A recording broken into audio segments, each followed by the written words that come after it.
18 अक्टूबर रात 3:15 बजे कराची ली मार्केट का एक अपार्टमेंट, जहां मोहम्मद फारूक अपने फ्लैट पर पहुंचकर डोरबेल बजाते हैं। फारूक और उनकी फैमिली रात देर तक जागने की आदी थी, इसलिए दरवाजे पर दस्तक का सुनकर घर के किसी फर्द का दरवाजा ना खोलना फारूक के लिए परेशानी की बात थी। फारूक अपने पास मौजूद चाबी की मदद से जैसे ही फ्लैट के मेन गेट को खोलते हैं तो सामने उनकी बेटी मदीहा की लाश पड़ी थी। फारूक डर और खौफ से चीखते चिल्लाते हैं। शोर को सुनकर उनका पड़ोसी घर से बाहर आता है। मदीहा का गला इतनी बेदर्दी से काटा गया था कि उसे देख पाना किसी के लिए भी नामुमकिन था। खून में लिपटी लाश को देखकर दोनों घर के अंदर जाने से घबरा रहे थे। फारूक अपने बेटे समीर को कॉल करके उसे फौरी घर आने को कहता है। बाप की कॉल सुनकर समीर फौरी हड़बड़ाहट में घर पहुंचता है, जिसके बाद फारूक, समीर और उनका एक पड़ोसी घर के अंदर जाते हैं, जहां सहन में उन्हें फारूक की 12 साल नवासी अलीना की लाश मिलती है। जैसे ही ये तीनों अफराद टीवी लाउंज में आए तो वहां फारूक की बीवी शमशाद की लाश पड़ी थी। मां का भी बेटी की तरह गला काटकर उसे मौत की नींद सुलाया गया। यूं लगता था कि कातिल इस पूरे खानदान को खत्म करने की प्लानिंग से घर में घुसा हो। बीवी, बेटी और नवासी की लाश को देखकर फारूक और समीर के लिए अपने जज्बात पर काबू पाना मुश्किल हो चुका था। इस अफसोसनाक वाक़ये से ठीक 2 घंटे पहले फारूक जब अपने घर पर मौजूद था तो उसने अपनी बीवी शमशाद, बेटी मदीहा और नवासी अलीना को घर में हंसते मुस्कुराते हुए देखा था। अब फारूक के लिए इन तीनों की लाशों को देखना किसी सदमे से कम न था, लेकिन अभी मजीद कुछ ऐसा भयानक सामने आने वाला था जिसके बारे में सोचकर ही इंसान का कलेजा मुंह को आने लगता है। समीर की बीवी और बेटी कहीं नजर नहीं आ रहे थे। समीर जैसे ही कमरे का दरवाजा खोलता है तो उसकी बीवी की खून में लिपटी लाश फर्श पर पड़ी थी। उसे भी घर की बाकी खवातीन की तरह गले पर वार करके कत्ल किया गया था।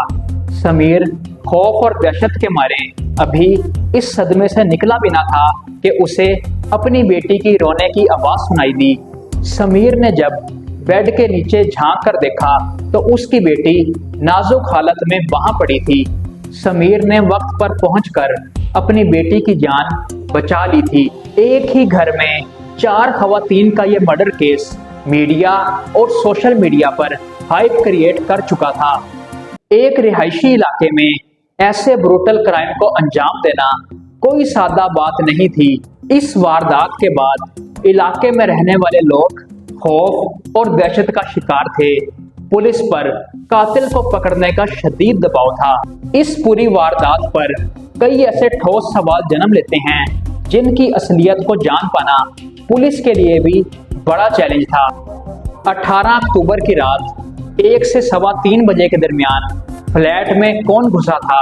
कराची की सड़कों पर मोबाइल फोन स्नैचिंग, घरों में लूटमार और कत्लो गारत के दर्जनों केसेस डेली रिपोर्ट होते हैं और इन ज्यादातर क्राइम में डकैत 9mm पिस्टल का इस्तेमाल करते हैं। इसलिए ये कह पाना बहुत मुश्किल था कि डाकुओं ने घर में घुसकर चाकू या फिर किसी तेज धार आले की मदद से चारों खवातीन का मर्डर किया हो। इस वारदात में सबसे अजीब बात यह थी कि फ्लैट का दरवाजा अंदर से बंद था, जिसका साफ मतलब ये था कि वारदात किसी ऐसे शख्स ने अंजाम दी जिसके पास फ्लैट की चाबी थी।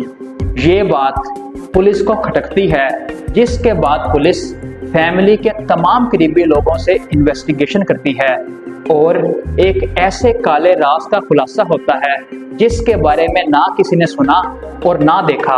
हकीकत को बेनकाब करने के लिए इस फैमिली की इनसाइड इंफॉर्मेशन को आपके सामने रखते हैं। कराची ली मार्केट में एक अपार्टमेंट के 7वें फ्लोर पर फारूक, उनकी बीवी शमशाद, बेटा समीर बहू आयशा, बेटी मदीहा और नवासी अलीना तकरीबन 10 साल से रह रहे थे। फारूक का छोटा बेटा बिलाल, जिसकी 1 साल पहले ही डाइवोर्स हुई थी, घर वालों से लड़कर अपने एक दोस्त के यहाँ रहता था।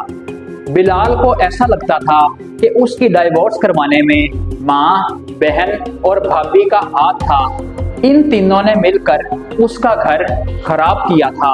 अपने इसी गुस्से के चलते बिलाल जब घर आता तो माँ, बहन और भाभी से लड़ाई झगड़ा करता। बिलाल के इस रवैये से इर्द गिर्द के लोग भी तंग आ चुके थे। मोहल्ले वालों ने कई बार उनकी आपस में सुलह करवाने की कोशिश की, लेकिन बिलाल के दिल में गुस्सा और अदावत इतना बढ़ चुका था कि वो किसी की बात पर कान धरने को तैयार ना था।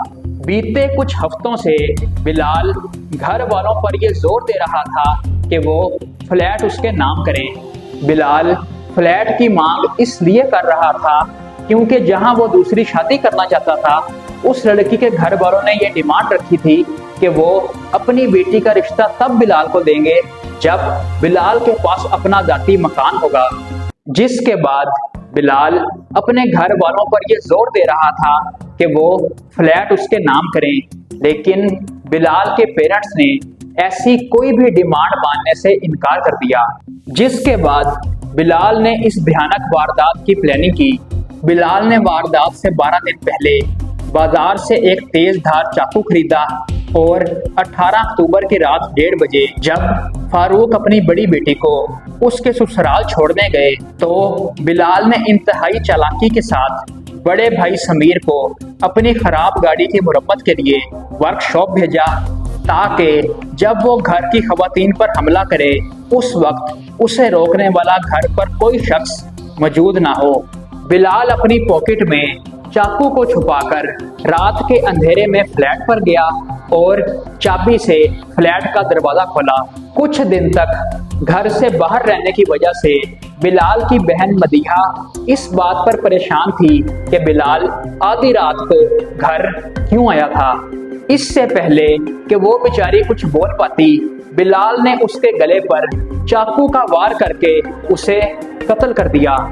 मदीहा की 12 साला बेटी अलीना फर्श पर अपनी मां को तड़पते देख रही थी।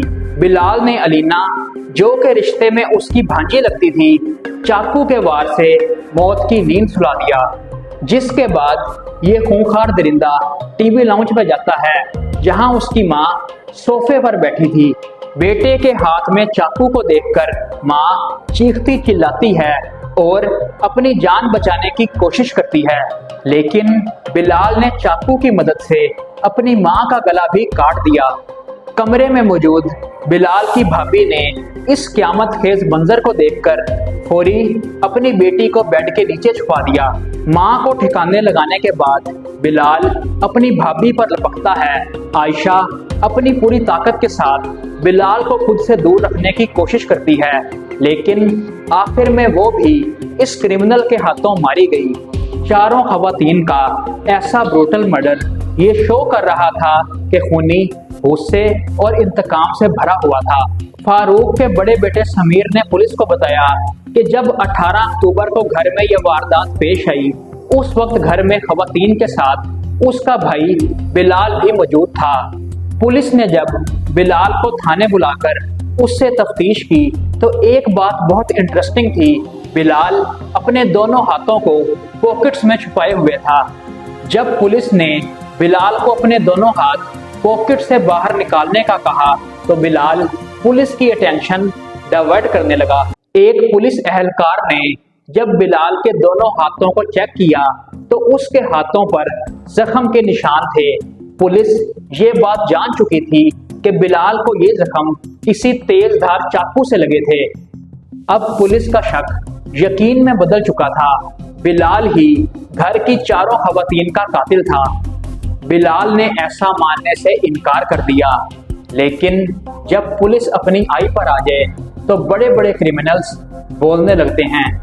बिलाल ने चारों खवातीन के कत्ल का एतराफ कर लिया और इस पूरी वारदात को ऑनर किलिंग जाहिर करने की कोशिश की।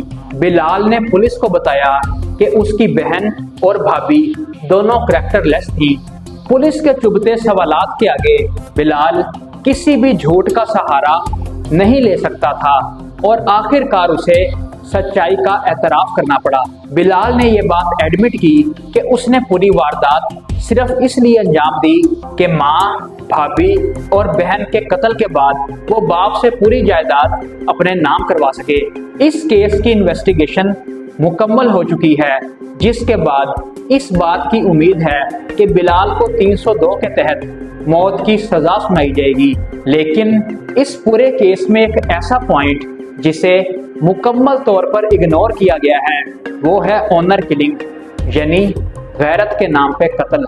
ये इतना सेंसिटिव और खतरनाक मामला है कि हमारे माशरे में आज ज्यादातर क्रिमिनल खवातीन को कत्ल करके इस चीज का सहारा लेते हैं कि उन्होंने सब कुछ गैरत के नाम पे किया। 2024 के पहले 6 माह के दौरान सिंध भर में 80 खवातीन को गैरत के नाम पर मौत के घाट उतारा गया। सबसे ज्यादा दुख की बात यह है कि गैरत के नाम पर होने वाले कत्ल में से 80% केसेस की FIR भी दर्ज नहीं होती और खवातीन को जायदाद या फिर किसी घरेलू तनाज़े में कत्ल करके उसे गैरत का नाम दे दिया जाता है। पाकिस्तान में गैरत के नाम पर होने वाले क्राइम की रेशो देखें तो ज्यादातर केसेस में क्राइम खुद घर वाले अंजाम देकर उसे खुदकुशी का रंग देते हैं।